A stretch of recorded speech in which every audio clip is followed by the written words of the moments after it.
जय हिंद, नमस्कार साथियों। आज का टॉपिक है 8th पे कमीशन यानी 8वां वेतन आयोग के बारे में, जिसमें हम पॉइंट कवर करेंगे। नंबर 1 में वेतन आयोग क्या है, कब बैठता है और कब से लागू हुआ। सेकंड पॉइंट में बात करेंगे क्या 8वां वेतन आयोग बैठने जा रहा है, यदि बैठने जा रहा है तो कब तक संभावना है। तीसरे में बात करेंगे 50% डीए अब हो जाएगा तो क्या ये बेसिक पे पर मर्ज होगा। चौथे में बात करेंगे एक्रोइड फॉर्मूला क्या है, उसको समझेंगे। और पांचवे में यानी कि अंत में सरकार की इच्छा शक्ति और आगे का प्लान का विश्लेषण करेंगे। दोस्तों तो वीडियो शुरू करो उससे पहले मेरा रोज की तरह आपसे अनुरोध रहेगा, चैनल में पहली बार विजिट कर रहे हैं तो चैनल को सब्सक्राइब कर लें, साथ में बेल आइकन की घंटी जरूर दबा लें ताकि आपको आने वाले समय में इस तरह के वीडियो मिलते रहे। दोस्तों जैसा कि हमें पता है, केंद्र कर्मचारियों और पेंशनर्स की सैलरी, भत्ते और पेंशन की समीक्षा के लिए वेतन आयोग का गठन जरूरी होता है। इसीलिए कर्मचारियों की जो वेतन और पेंशन में सुधार की गुंजाइश हो जाती है। दोस्तों तो कब कब बैठा वेतन आयोग जानते हैं। फर्स्ट वेतन आयोग जो बैठा था 1953 में शुरू हुआ था। सेकंड बैठा 1963 में, ये सेटअप हुआ और लागू हुआ 1966 में, यानी 10 साल के बाद। थर्ड जो बैठा 1973 में सेटअप किया गया और इम्प्लीमेंटेशन हुआ 1976, इसको भी 10 ईयर लिया। फोर्थ जो वेतन आयोग था 1983 में सेटअप किया गया और इम्प्लीमेंटेशन हुआ 1986 में, जो कि 10 साल के अंदर हुआ। फिफ्थ पे कमीशन 1993 में सेटअप किया गया और इम्प्लीमेंटेशन किया गया 1996, इसने भी 10 साल लिए। तो यहाँ पर जो सरकार का अनस्टेबल होने के कारण 2003 में सेटअप होना था, यह नहीं हो पाया। दोस्तों उसके बाद सिक्स्थ पे कमीशन सेटअप किया इन्होंने 2005 में और 2007 में इसको लागू किया, जिसने 12 साल यहाँ पर ले लिए। सेवंथ पे कमीशन 2013 में लागू हुआ और इसको इम्प्लीमेंटेशन किया गया 2016, यानी 8 साल इसने लिए। मीन्स ये 2 साल जो ऊपर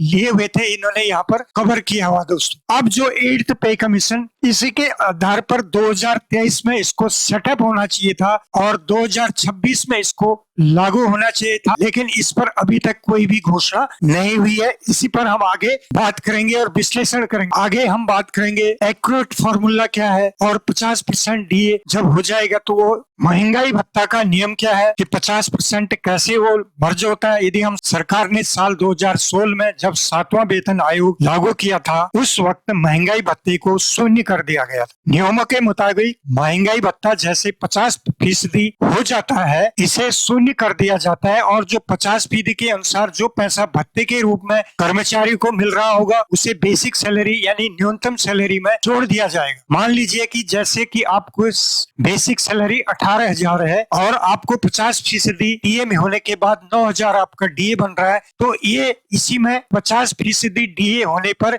इसे बेसिक सैलरी में जोड़कर फिर से महंगाई भत्ता शून्य कर दिया जाता है। यानी कि जो आपका डीए मिला उसको आपके बेसिक सैलरी में जोड़ दिया जाएगा, जो कि 27,000 आपका हो जाएगा और जो डीए आपका शुरू होगा वो 0% से स्टार्ट किया जाएगा। दोस्तों तो ये नियम है। अब यदि 8वां वेतन आयोग नहीं बैठा तो कर्मचारियों की पे एंड पेंशन कैसे तय की जाएगी। सूत्रों की माने तो केंद्रीय कर्मचारियों की परफॉर्मेंस तय करेगी कि उनका इंक्रीजमेंट कितना और कब होना चाहिए। इसके लिए उन्हें पूरे साल की रेटिंग दी जाएगी। अब फिफ्थ में हम बात करेंगे मुद्रास्फीति क्या है, यानी इन्फ्लेशन क्या है। इन्फ्लेशन महंगाई है, यानी तात्पर्य उपभोक्ताओं की वस्तुओं और सेवा के मूल्य में वृद्धि होना। जब उपभोक्ता वस्तुओं और सेवाओं की कीमतों में स्थायी या अस्थायी वृद्धि होती है तो मुद्रास्फीति या महंगाई उसको कहा जाता है। दोस्तों अब छठे में हम बात करेंगे एक्यूरेट फॉर्मूला क्या है, इसको समझ लेते हैं ये कैसे इसको लगाया जाता है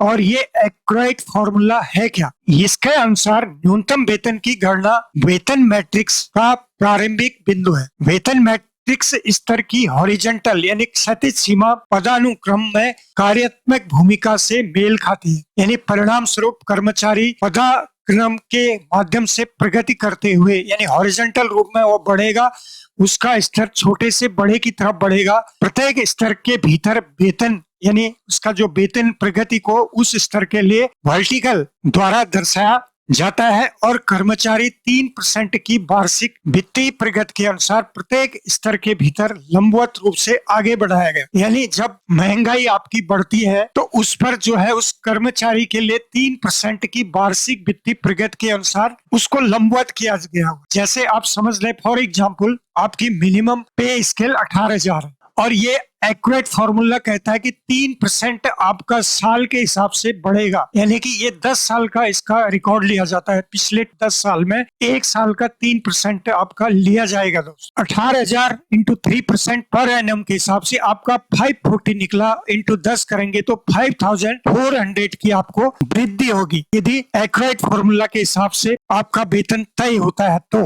18,000 प्लस 54 यानी 23,400 अप्रोक्स आपकी जो मिनिमम थी वो 23,400 हो जाएगी दोस्तों, इस हिसाब से जो कि एक्यूरेट फॉर्मूला कहता है। The formula is named after Wallace Rudolf Ackroyd, well-known nutritionist and the first director of the FAO, Food and Agriculture Organization, Department of Nutrition, which recommendation were based on the country people food and cloth needs. This formula can handle changes in the prices of commodities that are important to the average person and are likely affect them in further। दोस्तों यदि हम accurate फॉर्मूले की बात करें तो यहाँ पर आप देखेंगे 7th सेंट्रल पे कमीशन ने भी 1/1/2016 को जो रिकमेंडेशन और इम्प्लीमेंटेशन किया है उसके अंदर भी जो मिनिमम पे और मैक्सिमम पे यानी 18,000 मिनिमम ये एक्यूरेट फॉर्मूला के आधार पर ही इसको निकाला जाता है। जहां फिटमेंट की बात है वो आयोग तय करता है कि फिटमेंट फैक्टर किस हिसाब से दिया जाए। जैसे कि 7th में 2.57 से दिया था, 8th में कुछ भी हो सकता। अब बात करेंगे सरकार के 8th पे कमीशन में क्या विचार है। जैसा कि आप ये रिपोर्ट देख पा रहे हैं, राज्यसभा में 25 जुलाई 2023 का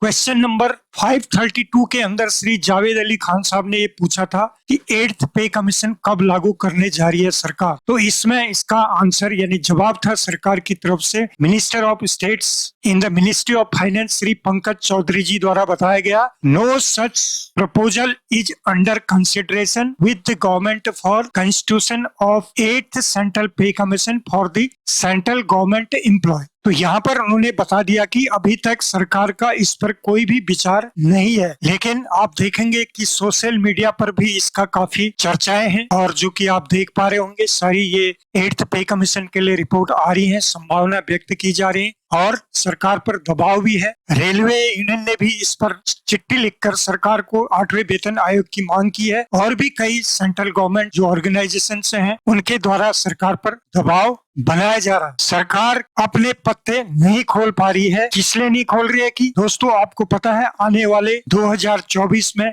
अब लोकसभा के चुनाव होने जा रहे हैं। इस पर जरूर सरकार अपने पत्ते खोलेगी। 50% डीए इंक्रीज होने के बाद इस पर सरकार अपना जवाबदेही तय करेगी और कुछ न कुछ इस पर लागू करेगी। उम्मीद है कि वह चुनाव से पहले 8th पे कमीशन रिकमेंडेशन के लिए जरूर घोषणा करेगी। तो इस पर आपकी क्या राय है जरूर कमेंट करें। यदि वीडियो आपको ठीक लगा तो वीडियो को लाइक शेयर जरूर करें। फिर मिलते हैं एक किसी नए अपडेट के साथ, तब तक के लिए जय हिंद जय भारत।